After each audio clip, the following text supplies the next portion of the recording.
Hey everybody, this is Dutch at the Mystic Mountain Homestead, and today we're going to be working on the hot water heater on the RV.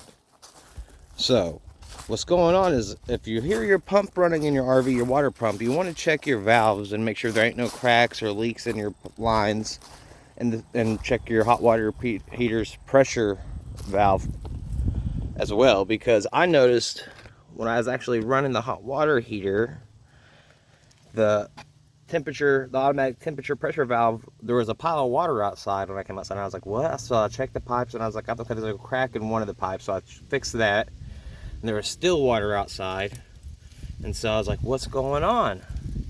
So I had to come out here and mess with things a little bit, and I opened the side panel up here, took it open, and saw that the pressure relief valve actually, out of the actual faucet part right here, was dripping.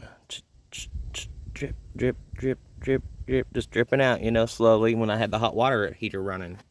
So I was like, okay.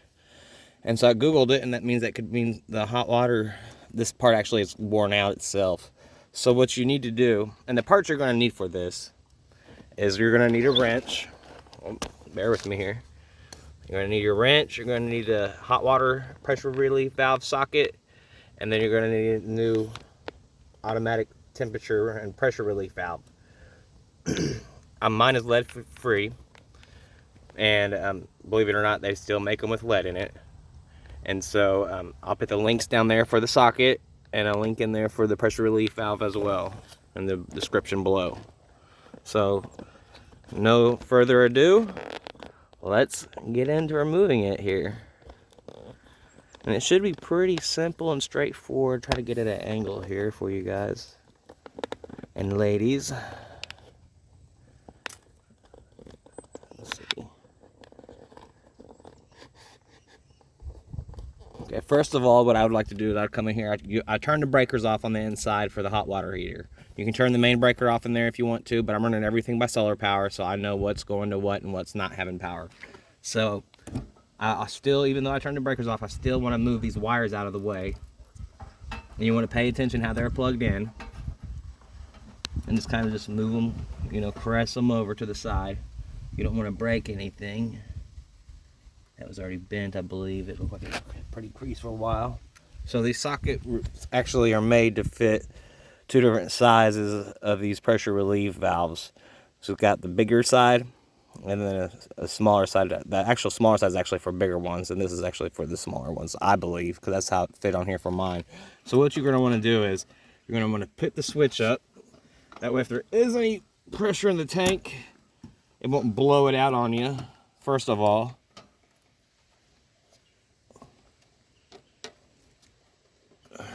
And then you're going to take this, slide it over the side where the water side is, just completely down over it. And then take your crescent wrench and just get it on there and start removing it.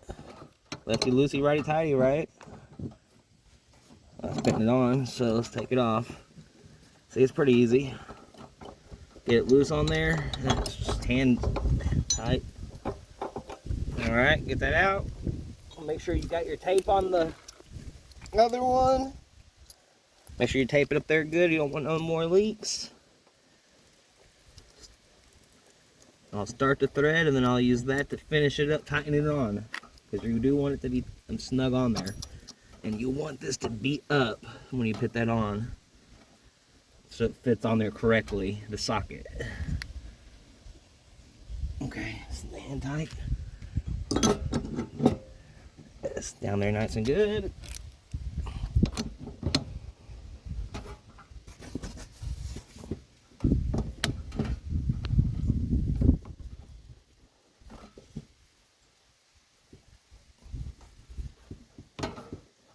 And you want to remember the orientation of which way it was facing, really, because that's facing straight down. I kind of like it like that. That way if you want the water to come in. I think before it was faced over at an angle, and I didn't like that. It was faced this way at this shield. And make it harder to get in there with stuff, having it face straight down. And it's in there pretty tight, it feels like. Might be able to go around one more time, we'll see. But I think it's good and snug, I feel like. Yeah, it's good and snug. All right, that's it, everyone. Like, subscribe, and be sure to ding that bell to get more notifications on when we get more videos like this if you want to be following. Stay tuned till next time.